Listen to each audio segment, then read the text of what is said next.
Hi guys, I'm Kasha. Welcome to our coffee times to talk about horror. And today I come back at you with a movie review. It's coffee time. It has been a little bit since I did my last movie review, and I was waiting for Until Dawn to come out because this is a movie that I was excited about for personal reasons. And those reasons are obviously, as you can imagine, that I played the game and I really enjoyed it.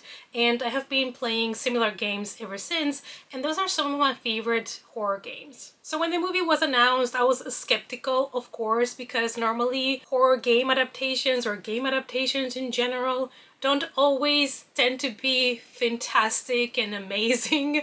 But I have my hopes, and I went into the movie with, an open mind because it is from the director that did movies like Lights Out that I really enjoyed and Annabelle Creation. So I was like, I'm going in with a good feeling and let's see what happens. So that's what I did, and today I'm here to give you a spoiler-free review of the movie and let you know, also as someone that has played the game, if it's worth your time. This is an American horror survival movie directed by David F. Sandberg, and it is based obviously on the video game by the same name, Until Dawn, that came out back in 2015. It is centered in the same universe, but it features a standalone story. That's the one that you get to see in the movie. It is different characters from the ones that you meet in the game. One of the characters from the movie, played by Peter Stormare, is the same character that he plays in the game. So it's the same actor playing the same character. So I was really happy to see that at least from the whole cast,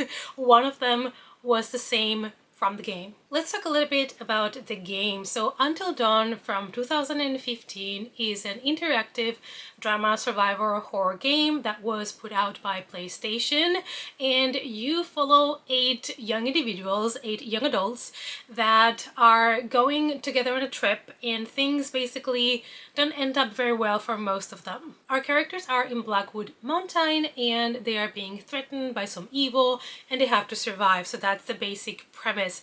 And the game follows kind of like a butterfly effect in which every decision that you make for each character has consequences. Not just like big decisions, big choices, but also smaller things. Depending what kind of answers you choose for the characters, it will change the relationships, it will change what happens to them. It might also affect, the ending, like if they live or if they die. All the characters in the game can survive or can die, but that depends on how you play the game. Players will explore, the whole woods and different cabins in order to find clues and in order to find things to try to survive and, put the pieces of the puzzle together and figure out what's going on in that place. While you're playing the game, you will be in control of all 8 characters. The POVs are going to be changing, and again, depending on what you do, their relationships, friendships, love affairs, deaths, depend on what you choose. Some decisions are timed, so you don't even have much time to consider what to do, and sometimes that will trigger, your decision will trigger another cutscene or something, and it will change the course of events. So I was really curious to see how they were going to bring up something like this, that it's so interactive, to a movie, because obviously you as the audience cannot pick and choose what the characters are gonna do next. And now let's get into the movie. Let's talk about how I thought Until Dawn the movie was. 1 year after her sister disappeared,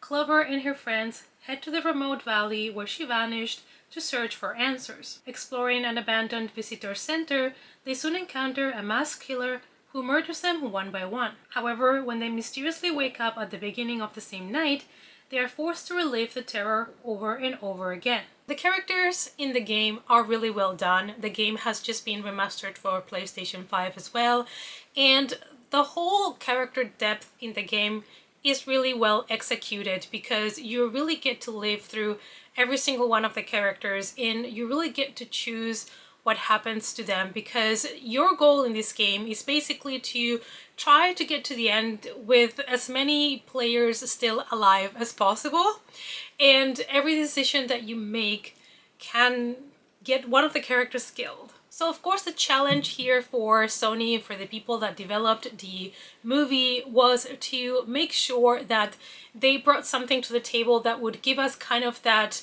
butterfly effect in a way, and that the characters would have to make choices that would put them in different situations. I think the idea they came up with is a very interesting idea, but I don't know if they exploited it as much as they could have. So basically, the characters, instead of, making the choices that you do in the game, have to relive the same night over and over again. And every night they will get killed again unless they manage to escape. So basically, they are given a chance every night to change their decisions, to change their choices, to try to make it out. We follow 5 friends, and the main character in the group of friends is Clover, who is looking for her sister. Her sister, Melanie, disappeared a year ago, and she is now traveling through the last places where she was seen alive to see if she can find any clues of her whereabouts. Together with her is her ex Max, who still hopes to get back together with Clover. She's also traveling with a good friend called Nina and her new boyfriend Abe, as well as a girl with psychic abilities called Megan. I think the actors did a really good job. I think their performances were good, but I think what they were given, with the script, the characters didn't give them much character depth, and that was an issue that you had with this movie, because I don't feel like the characters were characters you could relate to and really connect to.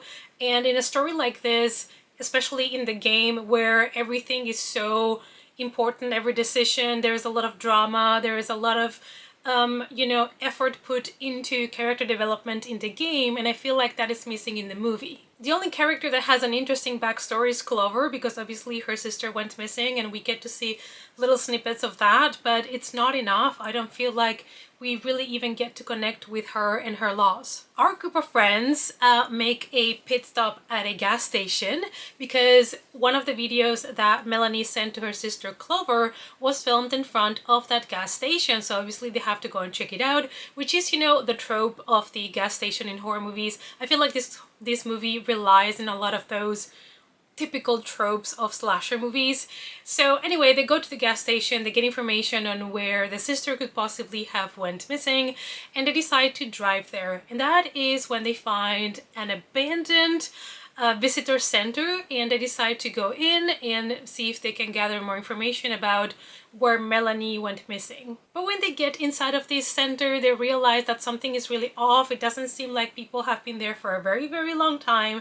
The calendar has not been turned around in 17 years, so something is definitely off. And they also see these hourglass that suddenly turns around, and they don't know what it means, but it basically means they're all about to die. You already get the explanation in the trailer, but basically they realize that they will die and then they will respawn again right before that hourglass turned. So every night things will reset after every one of them has died. So you already get that information in the trailer, you get that information on the synopsis, and I think you already go into the movie knowing that, which I think it's fair, so that people that are interested in the movie know what they can expect. And I think it works really well to a certain extent, but we will talk more about that later. I did like that concept though, because it's almost like the players are starting at the last checkpoint and they're trying to get through the end boss again and see if they succeeded this time. This movie is kind of Scream meets Groundhog Day, because of the repetition. And it's funny because even one of the characters in the game mentions that this kind of time loop thing has been done a lot already in horror movies, so there's a little bit of self-awareness there. You've seen this done in movies like Triangle, Happy Death Day, or Lucky, so it is something that yes, we have seen done before, but I was still excited because, like I said, I really enjoyed the game and I wanted to see what they did adapting this into the big screen. And I do get what they decided to do it like this, because like I said before, every time that hourglass resets, the characters have the chance to make a different choice in order to survive. So it's kind of like in the game, even though in the game you don't get a second choice. If you mess up, you mess up, character is dead, bye-bye. You don't really get to go back to that last checkpoint. But I like that they came up with an idea that kind of fits the dynamic of a game. One of the pitfalls of, bringing such a game into the big screen is that obviously when you see a room full of things in the game, you want to check everything out, inspect it, know what it says, what it reads. And in the movie, you're just at the mercy of the characters doing that for you. And I have the feeling that the characters didn't really take much time to do that. I remember only like a longer sequence where everybody's trying to investigate and try to come up with an idea, but it was just done like once and in a big scene, and that was it. And I was kind of missing that, getting small clues here and there from different rooms, like that kind of vibe that you have in a game. The game also has many places you can go to. There's different cabins that you can go to. You can explore, the campsite, you can explore the woods, and you can venture a little bit more further into woods and stuff. And here everything was based on this visitor center. But they came up with a good idea, I think, to not make it too boring and making it just in one location. And that is every time the hourglass would reset, sometimes things will appear outside that were not there before. Sometimes a different door will lead you to a different, like tunnel or a different room. And they tried to give you different options so that it wouldn't be just a game based on one house, and I enjoy that. There are also many Easter eggs for people that have played the game, and a lot of them I enjoyed to see, especially like I mentioned before, that character that is in the game that is also in the movie. I cannot talk too much about that character because it has a very specific role and I don't want to spoil anything, but I did enjoy it. One of the things that I didn't like so much is the over-explanation of things sometimes. I think sometimes they really went hard explaining how everything was gonna be, how everything works. And again, it doesn't allow you to see the small clues, the little things, and it doesn't allow you to put everything together yourself. It's kind of like telling you, okay, this is what it is, this is what's gonna happen, and that is a little bit less exciting. The thing is, the tension was missing from this movie. I think that was one of the biggest things for me. Like, there was no tension really.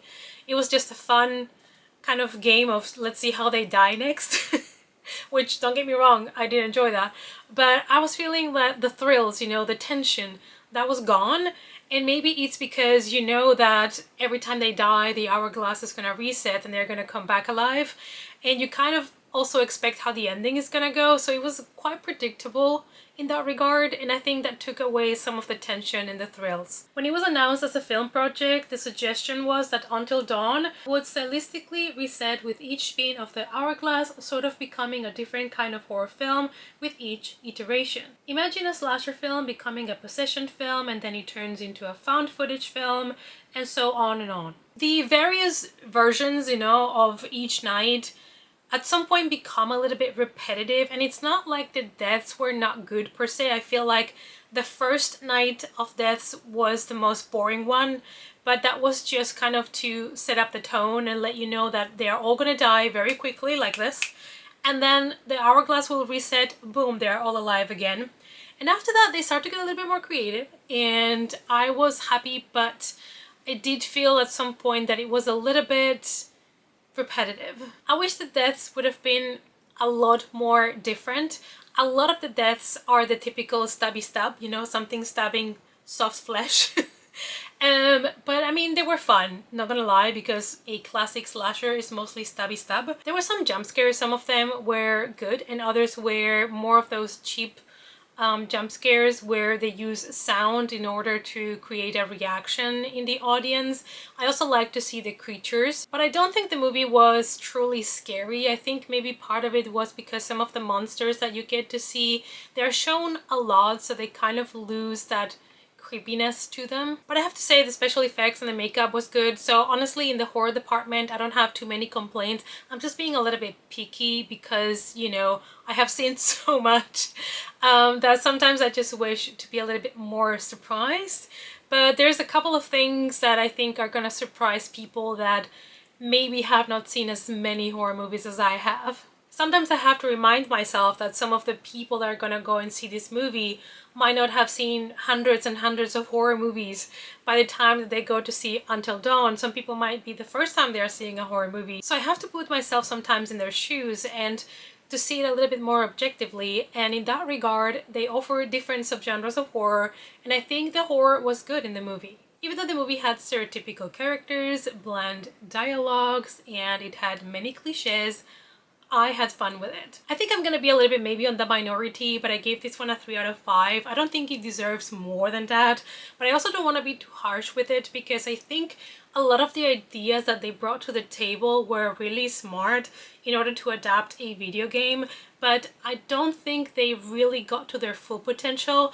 And I think I'm also a little bit disappointed in a way because I was expecting so much from the director after Lights Out and Annabelle Creation that I think he could have pushed it harder. For me, the movie had a certain charm, and I think maybe it's because I really enjoy the game and I could see things from the game in the movie, and that kind of make me happy. So it might be because of that as well. I think people that have never played the game are going to see this movie obviously in a complete different light. Until Dawn is not a bad movie, but it's not as good as I had expected from David F. Sandberg. And I would still recommend it to you guys, to be honest. I think it's fun. I think it's definitely worth just one watch. I don't think it's a movie that you could rewatch all the time, probably, but I think it's fun and I would still recommend you guys to give it a chance. I hope that you enjoyed this spoiler-free review. Let me know down below if you've watched the movie, if you're planning on watching it, and also if you have played the game. Thank you guys as always so much for watching, and I hope to see you all, as always, in our next coffee time. Bye!